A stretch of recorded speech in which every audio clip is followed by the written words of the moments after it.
it goes back to the importance of having a meeting with INEC, because some of those things will be better ironed out. INEC has met with loads and loads of agencies and bodies, and even the candidates have met with some international organizations, as well as consulate and embassies. So what we're saying here is that if you had met INEC, some of these things perhaps would have been thrashed out for those here in Lagos. Now, the issue of peaceful election, which is very, very key here, is something that we want us to talk more on. And you say you get different kinds of vibe from the people when you talk to them. Some just not interested, while some would just say, okay, we have heard you. Now we're very close to the elections. The bodies you meet with, even the Muslim women bodies, as well as so many others, how far have you reached out to the people? You just mentioned Yaba and a couple of other places that you have had. Is it a rally or what rally? So how far have you been able to cover Lagos? So far, so good. By the grace of God, I think we have covered almost every nook and cranny of Lagos.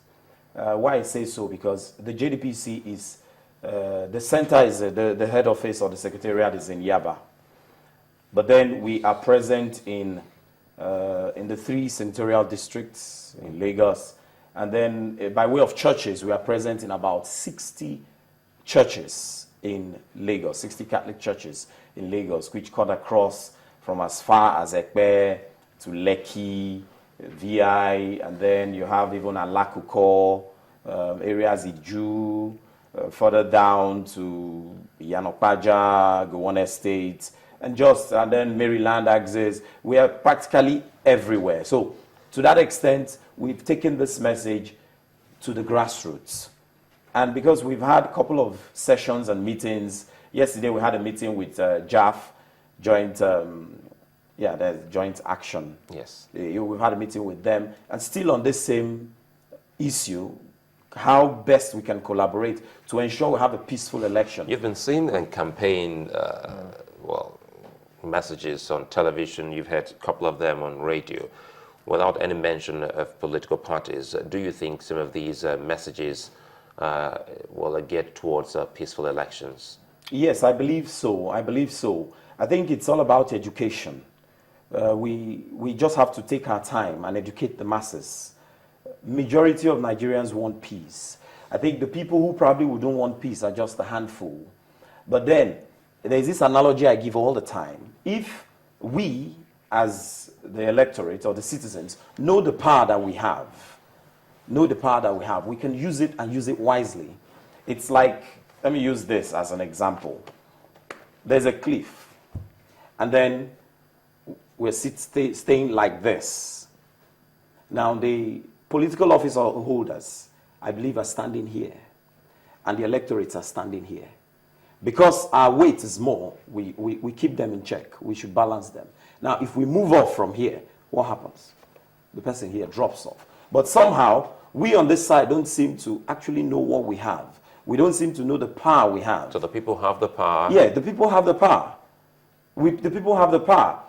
I can decide. There's a book a young man wrote, and the title of his book was so catchy. It says, "Corrupt Me If You Can." That's the title of his book. Tell us about what you saw in 2011 and what you think will happen in 2015, especially now that this argument of deployment of soldiers for the election is making the rounds.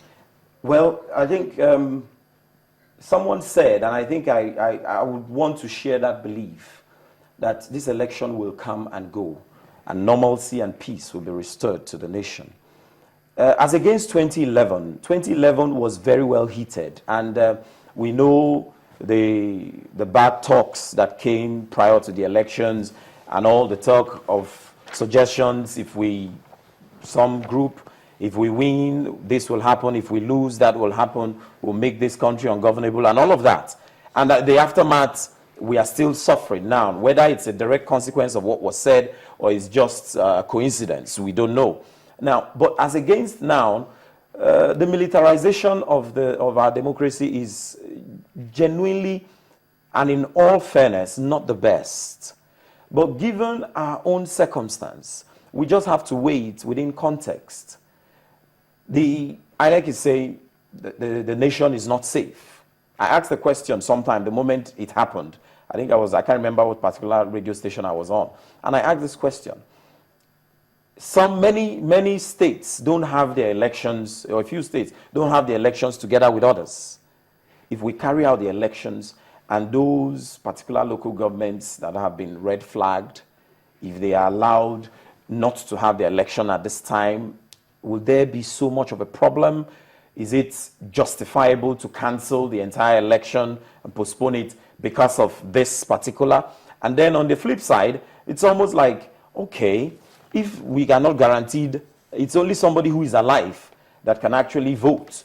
It's only somebody who is alive that can talk about peace. Just as I tell them in the center, that it's only as an observer, your primary focus, apart from monitoring the election, is to be safe. It's only when you're alive you can actually report that the election was free and fair. So in a case where the military have been brought in, personally,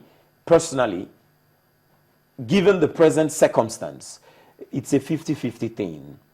Believing that they're acting in good faith, hoping that the military will not intimidate. The military will not be used. Would you support they be deployed for the elections? Whether I'm going to support it, personally, yes, and at the same time, no. Yes, in certain areas that are very, very volatile. I would expect that so that people can feel free and feel safe.